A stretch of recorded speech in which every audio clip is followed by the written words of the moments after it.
చుట్టూ ఉన్న వాళ్ళు, వాళ్ళ ఇన్ఫ్లుయెన్సెస్ గమనిస్తే చుట్టాల దగ్గర నుంచి ఫ్రెండ్స్ వరకు మన జీవితంలో కూరుకుపోయినటువంటి న్యూ సెన్స్ పీపులే ఎక్కువ. అంటే నేను కూడా చాలామంది లైఫ్లో న్యూ సెన్స్ పర్సన్ కావచ్చు గాక, that's different issue. But then జనరలైజ్డ్గా మనం ఈ ఇష్యూని మాట్లాడుకుందాం. ఎవరికి అర్థమైనంత వాళ్ళు, ఎవరికి తోచినంత వాళ్ళు అన్వయించుకోండి చెప్తా. ఎంత నో సెన్స్ పీపుల్ అండి. అది రిలేటివ్సే కావచ్చు, సొంత వాళ్ళే కావచ్చు, ఇంటి పక్కన వాళ్ళు కావచ్చు, నైబర్స్ కావచ్చు, ఆటగా పరిచయమైన ఫ్రెండ్స్ కావచ్చు, చిన్నప్పటి నుంచి ఉన్న ఫ్రెండ్స్ కావచ్చు, 10th వరకు అస్సలు వాక్కోకుండా ఆ తర్వాత ఈ గ్రూపుల్లో చేరి విపరీతం మాట్లాడే ఫ్రెండ్స్ కావచ్చు, ఎవరైనా సరే ప్రతి ఒక్కరికి ఒక టైం ఉంటుందండి. ఒక టైం లిమిట్లోనే వాళ్ళతోటి మాట్లాడాలని, ఎవరికైనా ఫోన్ చేసే ముందు కనీసం are you busy or free అని అడిగి ఆ తర్వాత కాన్వర్జేషన్ కంటిన్యూ చేయాలని, అసలు ఒక సీక్రెట్ అనేది ఏ ఫ్రెండ్కి చెప్తారో, ఒక లైఫ్ సేవింగ్ సీక్రెట్ ఆర్ లైఫ్కి సంబంధించిన సీక్రెట్ ఎవరికి చెప్పుకోవాలో, ఎవరికి చెప్పుకోవద్దో అర్థమే కాదండి. అబ్బాయిలు ఒక రకం ఉన్నారు, అమ్మాయిలు ఇంకో రకం ఉన్నారు. వాళ్ళ పెళ్ళాలతో అయిన గొడవలు, ఆయన న్యూసెన్సులు, నాన్ సెన్సులు, నా భార్య మంచిది కాదు, నా భార్యతో నేను సుఖంగా లేను, నా భార్య ఎట్లా, నా భార్య ఎట్లా, అదొక ఇది అదొక అది అని చెప్పేవాడే నెక్స్ట్ డే స్టేటస్లో ఇట్లా మొత్తం దాన్ని ఇట్లా కరుసుకొని, ఎక్కడ అది పారిపోతుంది అని కరుసుకొని ఫోటోలు పెడతారు. My sweet little wife, cute wife, happy బర్త్డేరా బంగారం, హ్యాపీ వ్యాలంటైన్స్ డేరా చిటికన్నా అని చెప్పి పోస్టులు పెడతారు. నువ్వు ఇక్కడ ఎవరిని ఎర్రి పుల్కాలని చేస్తున్నావు? నువ్వు పెద్ద ఎర్రి పుల్కావి. అలాగే ఫోన్ చేస్తే ఎత్తితే పాపం గంటన్నారా, 2 గంటలు, 2.5 గంటలు ఫోన్ కూడా దెబ్బకి హీట్ ఎక్కిపోయి పీడ వదిలేదని స్విచ్ ఆఫ్ అయిపోవాలన్నమాట. అంతదాకా మాట్లాడుతుంటారు.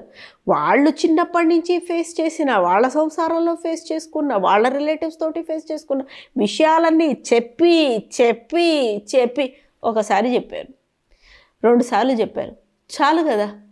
డే టు డే ఇష్యూస్ అయితే మీకు అర్థం కావాల్సింది ఏంటంటే, నో సెన్స్ పీపుల్కి ఆర్ మనకి అని అనుకుందాం. డే టు డే ఇష్యూస్ అయితే ఆ ఇష్యూ ఎవరితో అయితే అయిందో వాళ్ళకి ఫోన్ చేసి వాళ్ళతో మాట్లాడాలి. ఆ స్కోప్ లేకపోతే నోరు మూసుకొని కూర్చోవాలి. వితిన్ 24 to 48 hours ఆ ఇష్యూ సబ్సైడ్ అయిపోతుంది.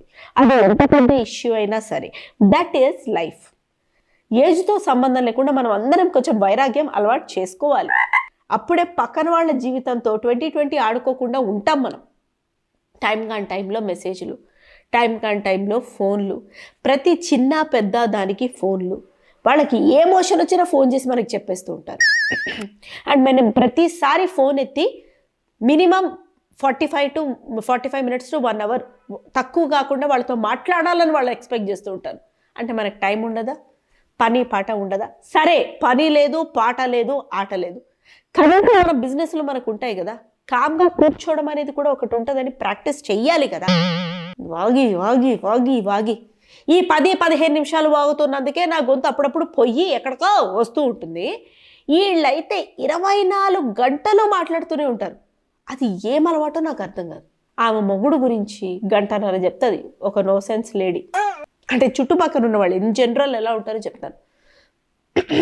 ఆమెకి ఈమెకి ఈమెకి ఈమెకి ఓ పని చేయి, అందరినీ ఒకటేసారి కూర్చోబెట్టి మీటింగ్ పెట్టి చెప్పేసేయి. అందరు 45 నిమిషాలు అయిపోతాయి, మిగతా వాళ్ళకి సేవ్ అవుతుంది టైం. కనీసం రోజు మొత్తంలో మా అత్తగారు అట్లా, మా అమ్మ ఇట్లా, మా పిల్లలు ఇట్లా చంపుకు తింటున్నారు, కాల్చుకు తింటున్నారు, పోటించుకు తింటున్నారు, ఇట్లాంటి పదాలు వాడతారు. ఎవరికి ఏ పదం వాడాలో కూడా తెలియదు. మీ ఇంట్లో ఏంటి, నువ్వేం చేసావు, మీకేం కష్టాలు ఉండవా? లేని కష్టాలు కూడా మనకి వీళ్ళు అడగ్గా తవ్వుకోవాల్సి వస్తుంది అనమాట. కష్టాలు ఎవరికి ఉండవు? ప్రతిరోజు హ్యాపీనెస్ ఎలా ఉంటుంది? ఒక రోజు బాగుంటుంది, 2 రోజులు బాగోదు, 3వ రోజు వరస్ట్గా ఉంటుంది, ఆ తర్వాత అలవాటు అయిపోతుంది, ఆ తర్వాత మళ్ళీ బాగుంటుంది. ఇదే కదా లైఫ్ సైకిల్ అనేది. అది ఎవరికైనా అంతే.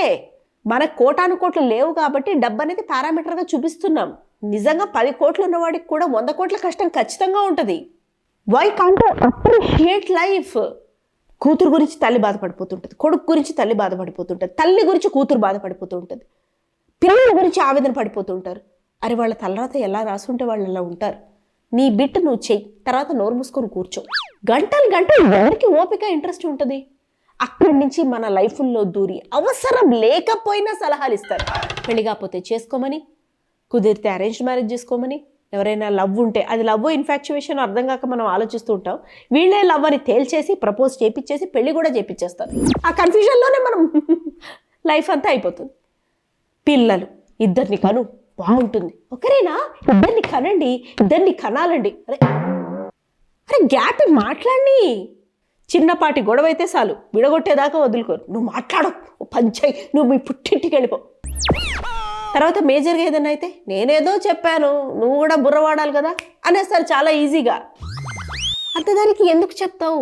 ఎందుకు అంత ఇంట్రెస్ట్ నీకు పక్కన వాళ్ళ లైఫ్ మీద? జాబ్ చేద్దామా, అయ్యో మనకు అస్సలు డబ్బొద్దు, మరి నువ్వు ఇస్తావా 20,000 నెలకి, నాకు కావాలి, మరి చేయొద్దని సలహా నువ్వే చెప్పావు కదా. ఆ పిల్లలకు అవి ఇవి పెట్టకూడదమ్మా, కారాలు 3 ఏళ్ల వరకు పప్పు తప్పితే ఏం పెట్టకూడదు. రుచి అనేది వాడికి అలవాటు అవ్వకపోతే, వాళ్ళ టేస్ట్ బడ్స్ యాక్టివ్ అవ్వకపోతే వాళ్ళు ఎలా ఏం తింటారు? ఆ తర్వాత వాళ్ళకి ఎలా అలవాటు చేస్తావు? నానా తంటాలు పడతారు. ఇట్లాంటి నో సెన్స్ పీపుల్ మాటలు విన్నా మనం. అందుకే దయచేసి ఈ పీపుల్ని ఒకటే విధానం ఏం చేయాలి అని అంటే సైలెంట్ ట్రీట్మెంట్. ఫస్ట్ చెప్పాలి, I think I'm tied up with my work. మనం తర్వాత ఫస్ట్ అసలు మనం ఓవర్ షేరింగ్ ఆపుకోవాలి. ఈ నో సెన్స్ పీపుల్ మన లైఫ్లోకి ఎప్పుడెప్పుడు తొంగి చూద్దామా, ఎప్పుడెప్పుడు వద్దామా, ఎప్పుడెప్పుడు పరిగెత్తుకుంటూ వచ్చి తిష్టవేద్దామని చూస్తూ ఉంటారు. ఏదో ఒక వీక్ మూమెంట్లో మనం ఎవరికైనా ఏదైనా విషయం చెప్పుకోవాలి అనే చెత్త అలవాట్లు మానుకోవాలి. వీక్ మూమెంట్ అనేదే ఉండదు. ఎనీ మూమెంట్, ఎవ్రీ మూమెంట్, ఏ మూమెంట్ అయినా మనల్ని వీక్ చేయలేదు. మనం స్ట్రాంగ్గా ఉండాలి అని డిసైడ్ అయినంత వరకు మనకి తోచదు. లోన్లీనెస్, దాని నుంచి ఎట్లా ఓవర్కమ్ అవ్వాలో తెలియదు. అసలు అలోన్గా ఉండే ఏమేం చేయొచ్చో కూడా అర్థం కాదు. సోషల్ మీడియా చూడడం తప్పితే మనకి ఇంకొక ఏ యావిగేషన్ మీద బ్రెయిన్ స్థిరంగా ఉండదు. అందుకు మనం ఏం చేస్తాం, ఎవరికో ఒకరికి, చూడు మన తప్పే ఇది, మనమే వాళ్ళని ఎంచుకొని మరీ వాళ్ళతో కాంటాక్ట్లోకి వెళ్ళి కమ్యూనికేషన్ డెవలప్ చేసుకొని వాళ్ళకి మొత్తం చెప్పుకుంటాం. అక్కడి నుంచి వాళ్ళు మన లైఫ్లో దూరిపోతారు. అంతే, సందు లేకపోయినా ఇట్లా మధ్యలోంచి దూరిపోతారు.